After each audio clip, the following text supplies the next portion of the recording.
I'm Lisa Williams. I'm one of the Quality Improvement Officers for Aberdeen City Council. So what that means is my role is to help support 15 of the primary schools across the authority in a variety of different ways.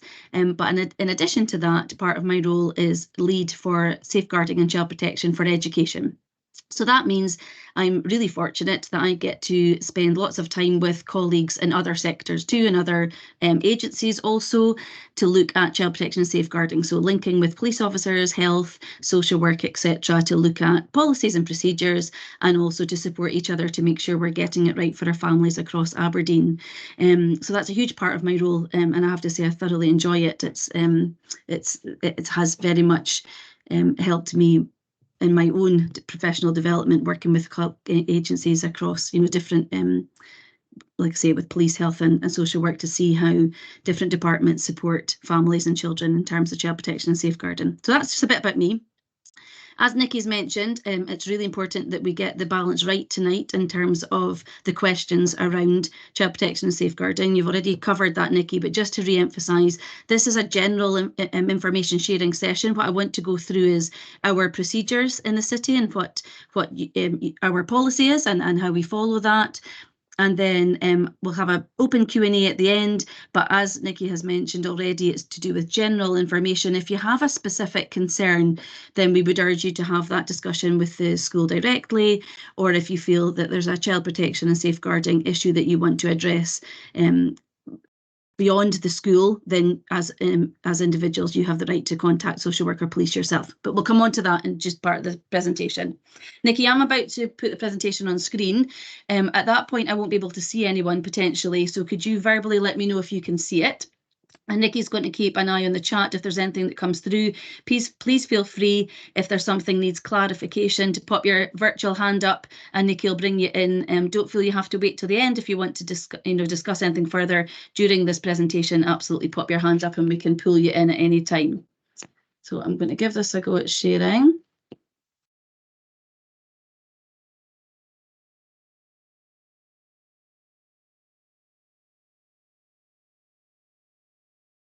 It should come through. We can see that, Lisa. Thank you. You can, great.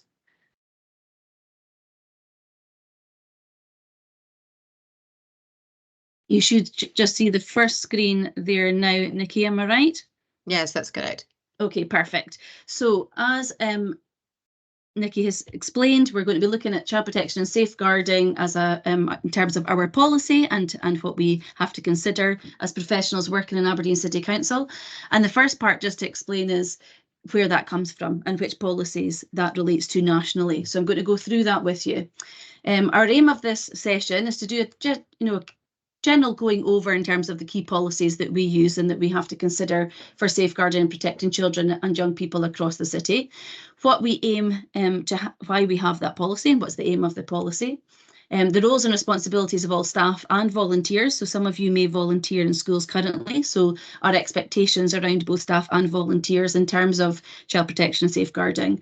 And also a little bit about the role of the named person, a phrase that you might have heard before, be familiar with. And if there are concerns, how we take action, what are our procedures for that? So as a way of an introduction, our wellbeing and safeguarding is prioritised through adaptations to universal and targeted supports in schools and by working with multi-agency partners to regularly refresh our universal curriculum to empower pupils to keep themselves safe. So that's just basically saying that we want to constantly look at the curriculum that we're offering and look at ways in which we have to teach children about keeping themselves safe. Empowering children to understand and claim their rights. So there are lots of discussion in all of our schools around children's rights, and we need to make sure that they're empowered to make sure their voice is heard within that.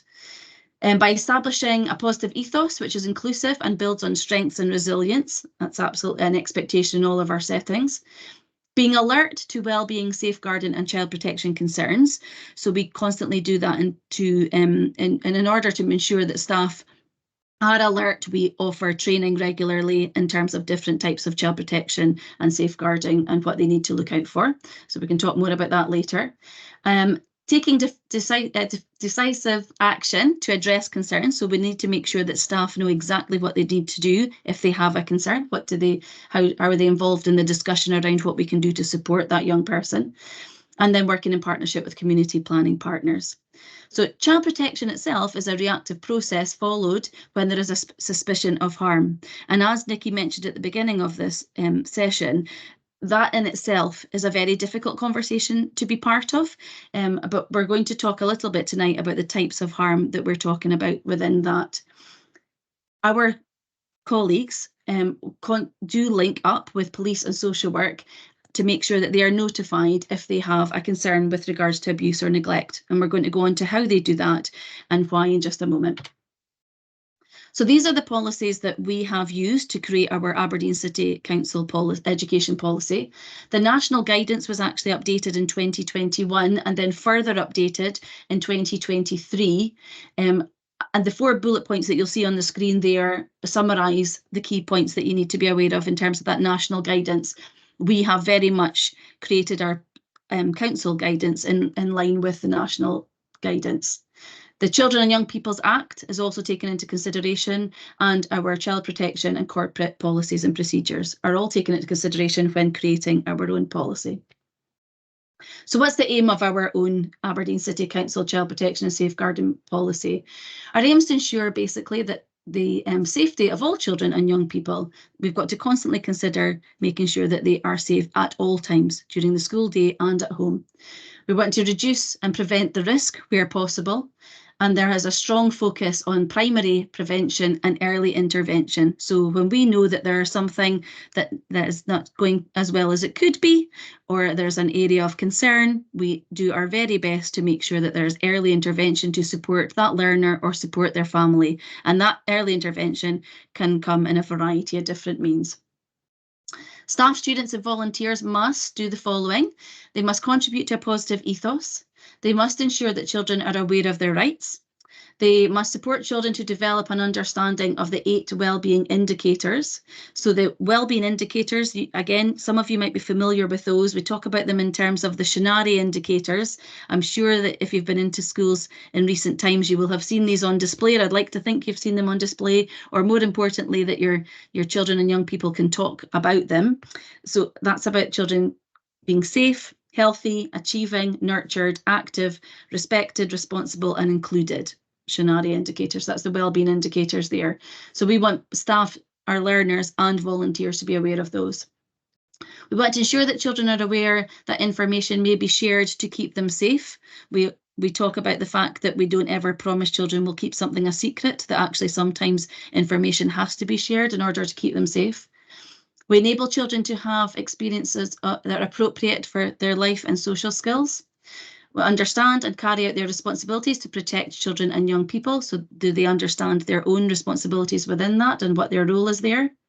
We want to make sure that staff, students and volunteers recognise a situation that presents a risk to children and young people and understands and implements the procedures relating to reporting and recording a concern. And I'm going to explain to you exactly how we do that in the City and Education in just a moment. So in terms of the roles and responsibilities of staff, our expectation as an education team is that all of our staff are familiar with each of these elements. So GIRFEC, child protection procedures, corporate parenting responsibilities for our care experience and looked after children, anti-bullying policy, our anti-weapon and knife crime policy, and our digital technology and safety online, a growing concern in the world that we now live. We also want our staff to make sure that they know who each named person is for the children and learners within their settings, and that they recognise and are responding to risk of significant harm, identifying and reporting these concerns in a timelessly manner. Okay, so in terms of the roles of the named person and child protection officer, so as we've put here, the named person oversees the wellbeing needs of all the children they hold responsibility for. So for our young people across the city, that's usually a health visitor up to the age of 5, and it would be a head teacher from 5+. The lead responsibility can be the head teacher for that child, even if they're under 5, if they're part of their nursery establishment. So the lead professional can often be the head teacher or a deputy head, but the named person would be the health visitor for under 5s. They have to ensure that the best practice within the GERFIC operational guidance is followed. That's our getting it right for every child guidance. So the named person has a responsibility to make sure that's being followed. And they have a responsibility for overseeing the record keeping within Pastoral Notes and our Wellbeing app. That's just the system that we use in education when we're recording any concerns. We have a central system that the named person has to make sure is being correctly recorded. The information is being correctly recorded. Now, the Child Protection Coordinator role is slightly different. That's often either a deputy head or a head teacher in a primary setting, or in a secondary setting, it could be PTs and guidance staff, potentially, deputy heads and head teachers. So they have to lead the work within the school to make sure that they're keeping everyone safe. That's the Child Protection Coordinator's role. They would also ensure that all staff within the school are competent and confident in carrying out their responsibilities for safeguarding and promoting children's well-being. So the expectation would be that they are doing an audit of the staff's understanding and confidence levels in dealing with child protection concerns, and that they would be supporting any training that's needed with regards to that. The Child Protection Coordinator also engages with appropriate training and development to ensure that they can respond effectively to child protection concerns and support staff. So their own level of training is a higher level than other staff members within the setting. Okay, so types of child abuse and neglect. These are the main categories that nationally are recorded, and they're that we have then used in our Aberdeen City Council policy. So we're looking at physical abuse, emotional abuse, sexual abuse, criminal exploitation, child trafficking, and neglect. I'm going to give you a minute just to read over those.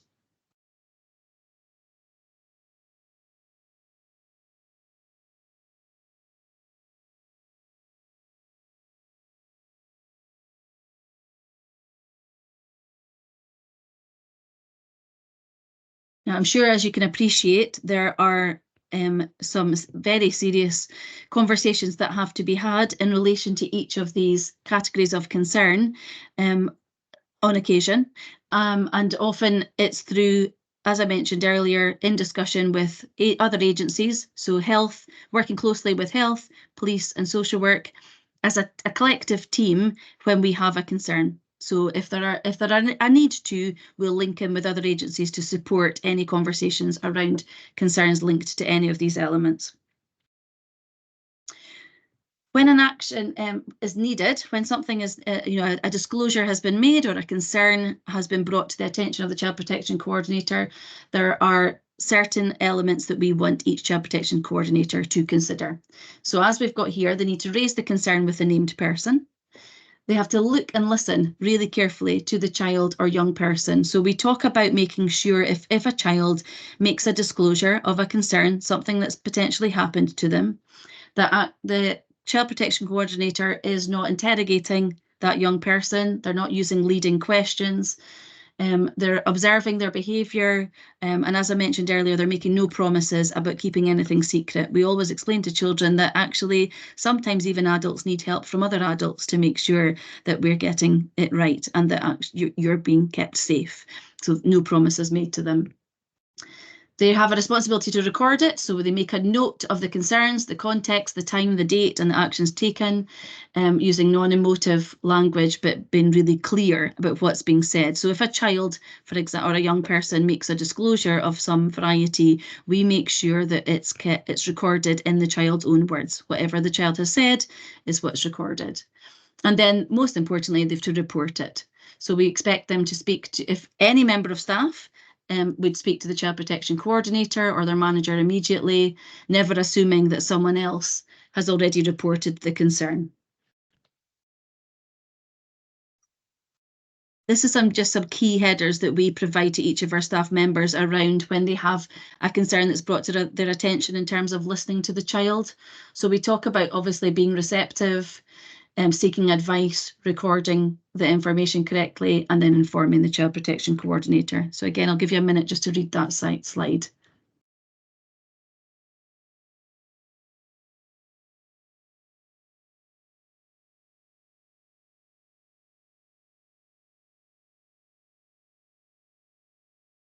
You'll see within recording there, it's important that they are factually recording the information, as I mentioned just a minute ago, but also not jumping to any conclusions, speculation, or accusing anyone. That's important, and not using, as I mentioned, the leading questions.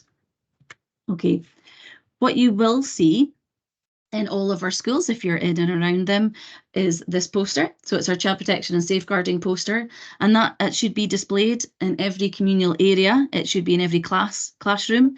So, and the reason that we have the same poster throughout the whole of Aberdeen City Council is that if we do have a member of staff who's supply teacher, for example, moving around from different schools across the city, they need to be able to know what they're looking for in terms of who is the child protection coordinator for that school. It can be a very large school that should have been brought to their attention first thing in the morning as they were welcomed in the door.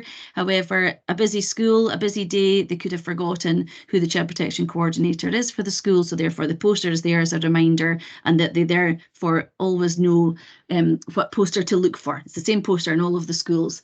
The poster itself will give a clear description of the child protection coordinator and the deputy child protection coordinator, and obviously photograph of them if needed. Okay. This slide here has a description of the form that's used. So if we have a disclosure made to us, if we have a concern that's brought to our attention in terms of any of the types of abuse or safeguarding issues that were mentioned earlier, then we complete this form. The member of staff that has the concern completes part 1, and then they bring that to the child protection coordinator, who completes the second part. Now, what happens next is really important. We have our members of staff at that point are expected to call the joint child protection team. So if the child protection coordinator is concerned about the concern that's been brought their way, and if they feel that there's a level of concern that requires agency support, then the expectation is to contact the joint child protection team, and that's our social work colleagues. Now, what happens from there is very different depending on the level of concern, the information we have about that learner or the family, and the response that's needed. What can happen, it doesn't always, but what can happen is that there can be a joint investigation, a joint investigation, yeah, in terms of a social worker and a police officer will potentially come and interview the child to find out, or young person, to find out more information. What some parents and carers find difficult about that on occasion is that isn't always brought to the attention of the parent or carer in the first instance. There can be situations where a child has made a disclosure about a parent, and that disclosure has to be discussed with our social work and police colleagues, and potentially further follow-up discussions with the child before the parent is made aware. And there are obvious reasons for that with regards to coaching and the conversations that could potentially happen with the parent and the child directly. So on occasion, there has been decisions made that actually we need to come and ask for further questions of this child before even having that conversation with parents. In other circumstances, that's why every child protection and safeguarding conversation is very different from each other. In other circumstances, the head teacher or the deputy, whoever is the child protection coordinator, may have that conversation with the joint child protection team. And they've made the decision together that they know the family really well, that they have a really good working relationship with the family, and they may choose to have a direct conversation with the family, that this concern has been brought to my attention. I need you to be aware of that. Can you tell me a little bit more about that situation? Can we help you with anything else in relation to the concern that's been brought forward? We would want to see if there's any supports right across the city that we can put in place to be able to make sure that isn't a growing concern. So there isn't a one-stop, there isn't a one answer in terms of our parents always contacted or our carers always contacted. It will very much depend on the level of concern or the type of concern, and through discussion with our social work and police colleagues. I'm going to take a pause there, Nikki. That's the main slides, if you like, but I would imagine that's potentially left people with a question or two to ask, and I suppose this would be quite a good time just to open it up to any questions that anyone would like further guidance on. Don't have anything in the chat at the moment, but we've got 26 people on the call. What I'm very conscious of, Lisa, is that obviously we're recording this, and sometimes people don't want their questions recorded. So sure. Do we want to stop recording there? If you've got any more general information, and then no, that would be that's our procedures. That's the policy that we follow. That is all of the main information that I wanted to share with you. I don't think there's anything else specifically, Nikki, that in terms of slides. So I'm happy for us to stop the recording and open it up to just a Q&A if helpful.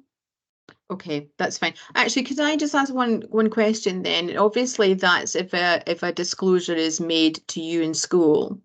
If a parent has a safeguarding concern about something that's happened in school, and I think we can keep this one as recorded, what should they do? So in the first instance, if their concern is in school, they should still go to the head teacher of that school and explain what their concern is, so that we can investigate the concern.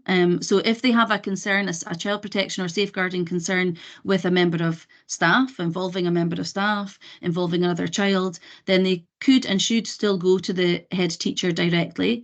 If for any reason they felt, actually, I'm not comfortable with speaking to the school directly, I have a concern that I want to discuss with social work or police directly, then absolutely they are right to do that. They can contact social services independently.